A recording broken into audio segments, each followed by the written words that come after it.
excellent filming location where there's a lot of stuff on the floor. Hello and welcome back to another video. Ooh, it's Christmas time. You know that feeling where, honestly, I'm being too old to be receiving Christmas gifts. I prefer buying stuff myself. You know that feeling where you get a gift and you really don't want it because you don't need it, but you don't say anything because you don't want to make the person, you don't want to hurt the person's feelings. That's this. And, let's talk about this.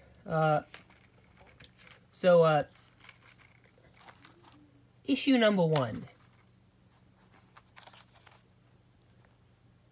It's IR controlled. Now, IR is completely fine for like something stationary stuff like televisions or transferring files between PDAs at like 3 bytes per hour. Apparently, IR is really slow for that, which really, it's kind of strange because it's like, why would it? There's no real reason why it would. IR is not good. Ooh, it broke even more. IR is not very good for moving targets because it's directional. So when this thing's in the air, you have to constantly track it with the remote. Although, to be fair to whatever generic white label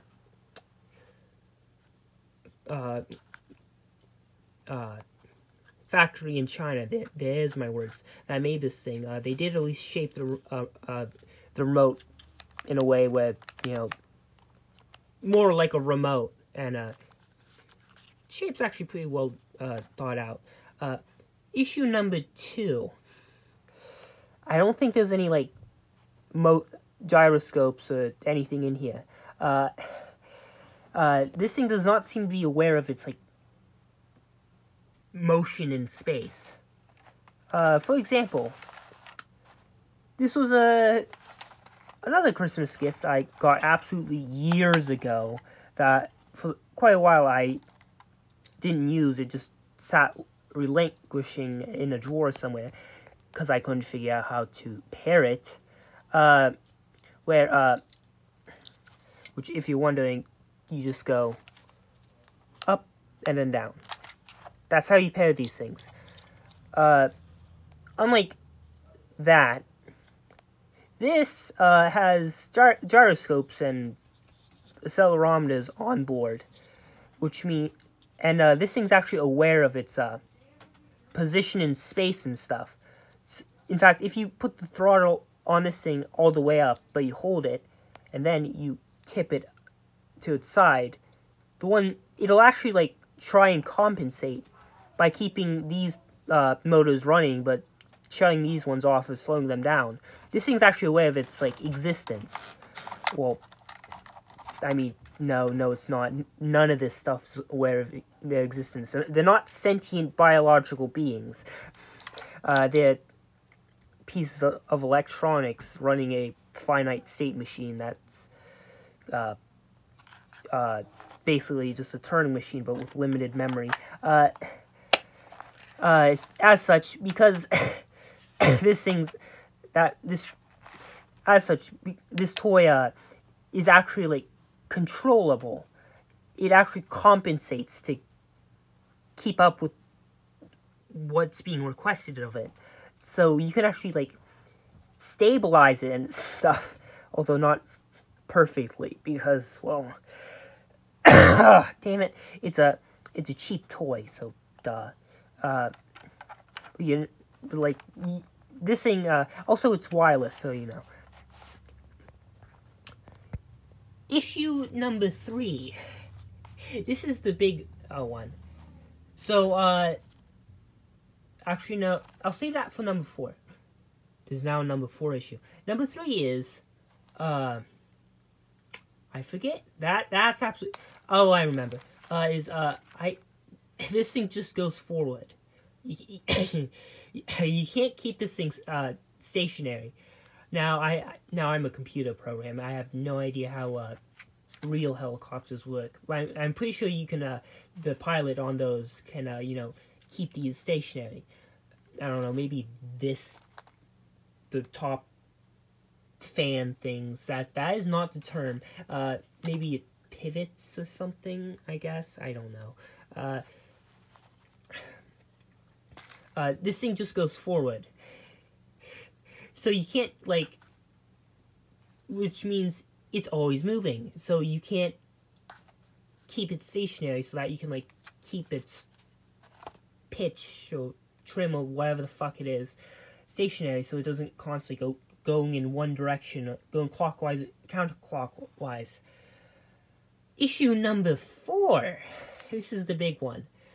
So whatever cheap microcontrollers in here, maybe I'll find out because I brought some screwdrivers, and a magnet to keep the screws organized. Very nice magnet ripped off the speaker. Is that despite whatever microcontroller in here clearly has enough CPU cycles to burn to, well, run a helicopter. If it has enough CPU computational power to do that, I'm pretty sure it has receive IR commands and stuff. I'm sure it has plenty of power, computational power to modulate this weird tail fan thing in order to prevent itself from spinning and to keep the I guess it would be trim. Would it be trim? It's kind of hard to see. It's not. Yep, it wasn't showing up on camera very well. But yeah, this says left and right trim. I'm pretty sure it has enough computational power to modulate this tail fan to keep the trim constant when you go up and down on the throttle.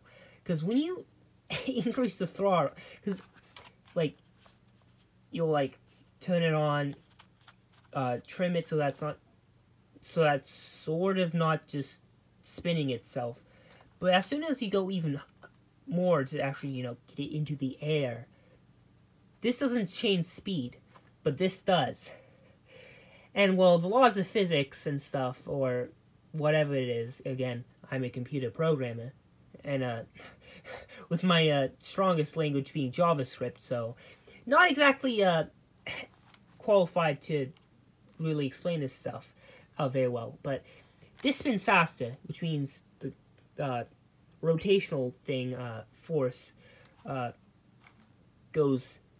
increases, which means the spinning increases.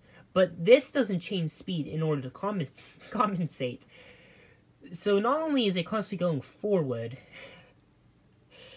and trying to figure out how to trim it, set its trim to be not complete trash, but because it's constantly going forward, you have to change its height so that it doesn't crash into stuff and destroy itself like it's inevitably done right here.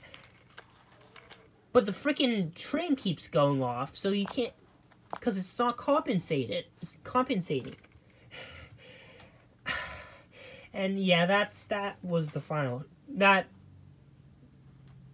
code program and not implementing that was the final straw. Is the final straw, honestly. That really renders this thing to be, well, a shelf queen. But I want to see inside this and this. I want to see inside these things. Well, it looks like I'm not taking this thing apart. Well, at least it's not the helicopter. Well, that one fits, but because yeah, the first tiny screwdriver I grabbed came from I think a screen, a kit for a screen, a battery replacement for an iPhone 7. Wish I could find where the tri-wing one of these came. Or maybe this came from an eyeglass kit. I don't know. Well, the problem is this doesn't fit, and the first screwdriver I grabbed again won't fit. I have one of those Chinese special screwdriver bit kits, but again, those won't fit because, you know, yeah. Yeah, that's not gonna be taken apart, at least not cleanly. And honestly, I don't really feel like destroying it either. Let me take this apart. Well, here it is. Yeah, it's similar to what I expected. It's just, mostly a microcontroller, and, some, yeah. Quite simple, really. Just see how there's actually uses a transistor to drive the IR LEDs. Maybe that's a MOSFET. Well, they're both transistors. Another thing is, interesting how they, didn't solder mask some of these, but, I guess to save on solders, I don't know. China's are really good at, like, really penny pinching products. It's really clever how they, do this type of stuff. What if I can, kind of deduce, what microcontroller this is by, laying out what pinout we have that's there, and, others, and, working back from there. Because, maybe I'll look up the the data sheet for that, like, 8-pin, Paduk thing, because, looks quite, maybe I'll, somehow, so I would like to kind of know what that is.